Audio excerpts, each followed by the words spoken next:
The A-18C Hornet has made its way to the live server in update Hornet Sting.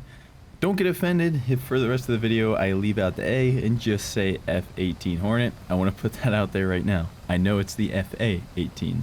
This video is some pretty bad news for Hornet fans. I do want to say right off the bat that I'm pretty happy with the way the F-18 was added to War Thunder. It is pretty much how I expected and how I pictured it should be in War Thunder. That being said, like I said in the dev server video, this is a plane that I think people have overly high expectations of, and it's just a little bit too late in the development of this game for the F-18 to be something that's going to be a meta super competitive plane. That's not necessarily a bad thing by any means, but again, this is a very popular plane, a lot of fans behind it. Some video games like DCS, for example, make people think that the Hornet is some kind of super plane that is extremely capable in air-to-air combat, and that's just not the case. And so here we see a pretty mediocre fighter on screen here at 14.0 for War Thunder. And in fact, when talking about War Thunder and its battle ratings, 14.0, the F-18 is below mediocre. This is pretty much the worst 14.0 aircraft in the entire game, and we're going to touch on why here in a little bit. Mostly, nothing's really changed since the dev server though, as far as my overview of this plane, so if you've already watched that, you know what to expect.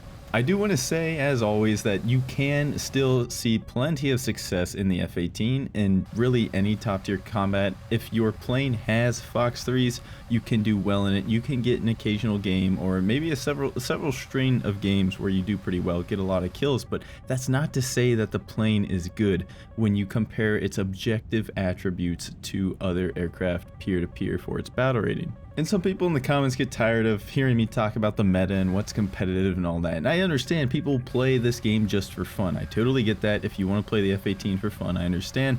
But it is kind of my job to let people know what they're getting into when they spend many hours grinding for some of these planes. They want to know what it's like before they invest in all that time. And some people do value opinion of content creators.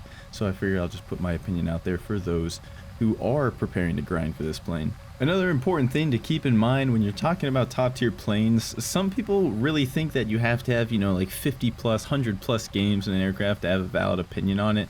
And I don't think that's true at all. I think that's kind of a silly way of thinking, specifically for top tier, because when you're talking about Fox 3 combat, pretty much everything is the same. The way you play the game is almost identical no matter what plane you've jumped into. The combat is more or less identical. It's just a matter of what missiles you have and what airframe you have is going to tweak your playstyle a little bit here and there in this direction or in that direction. We're talking pretty minor changes, but there are changes, to be fair. It does matter. Not to say that nothing matters about specific planes, but just the overall picture of Fox 3 combat is pretty much all identical, especially so if you're in a plane that carries AMRAAMs, say like the F-16, and you compare it to something like the F-15, which also have AMRAAMs. It makes it pretty easy to make comparisons and kind of place planes in their relative peer-to-peer matchups.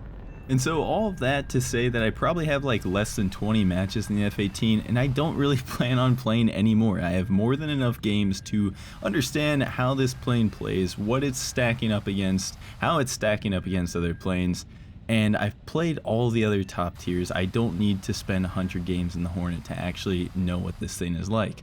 And what is it like? Well, it's extremely underpowered. It's pretty much just like it was on the dev server. Very low thrust to weight, extremely slow.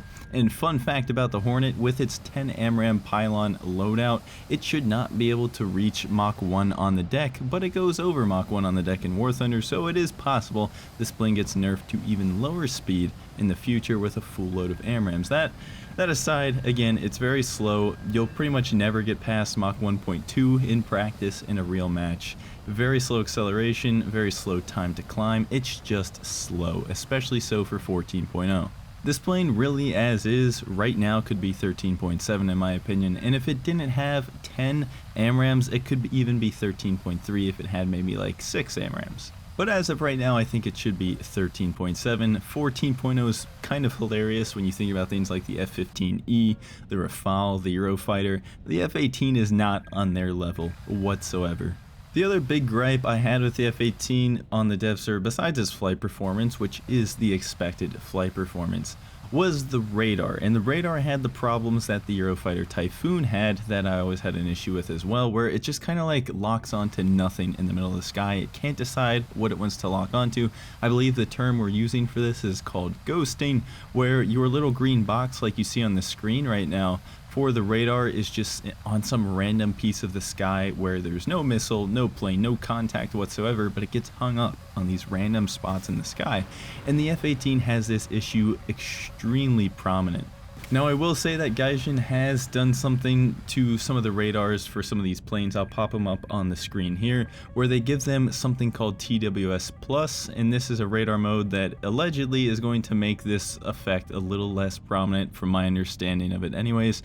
It should be a better TWS mode. The problem is that the F-18 clearly is not on this list, so the F-18 is not going to be benefiting from this new TWS Plus. And so what you're stuck with is a radar that tends to ghost very frequently, and the TWS mode is extremely frustrating to use at times because of this reason. And while I would say that the Hornet is certainly on pretty much the lowest of the low ends in terms of competitiveness at 14.0 and even honestly 13.7, that's not to say it has absolutely no strengths. They are few, and they're really not that big of a strength, to be fair, but they are there. And that is of course having 10 AMRAAMs. 10 AMRAAMs is a pretty cool weapon kit to have, just being able to spam them out at so many different targets and not really having to worry about losing all of your missiles, especially early game. You can shoot a bunch early game and still have plenty left over for when the game develops a little bit further. That's very nice.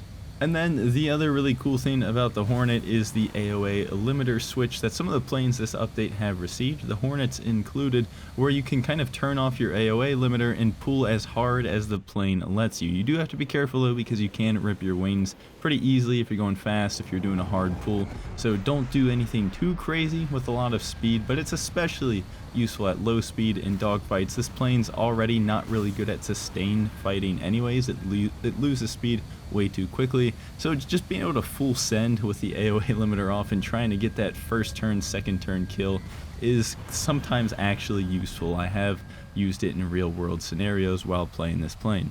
Most practically speaking, it's the most useful when somebody's launched a Foxway at you head on at extremely close range. You don't have a lot of time to react. You need to pull as hard as possible. Go ahead and pop that switch and try to get into that notch in time before the missile gets to you. So to wrap things up, the F-18 in my opinion is probably the worst of the 14.0s. It's honestly probably one of the worst, if not the worst, of the 13.7s as well. That being said, it's still something you can get kills with. If you enjoy the F-18 in real life, for example, then you'll probably have fun in War Thunder just because you're flying your favorite plane, if nothing else. And on top of that, if you roll the Hornet over on its back, you'll get a nice good look at the belly where you will see the Hornussy. If you know, you know. I do think that the plane in its current state could be a 13.7 right now easily, and if you are looking for the best plane in the US top tier tech tree to have the best chance at getting kills and having consistent success, I would say continue to look at the F-15s. That said, a plane doesn't have to be the most competitive, it doesn't have to be the new meta every update. I really like the implementation of the F-18 this update, even if it's not my cup of tea, even if I'm not going to continue playing it. I think it was really well done, and GAIJIN has actually done a good job on this one. Let me know if you guys are going to be grinding the Hornet down in the comments below. Let me know what you think of it if you have played it already. Until next time, which should be pretty soon, I'll see you guys.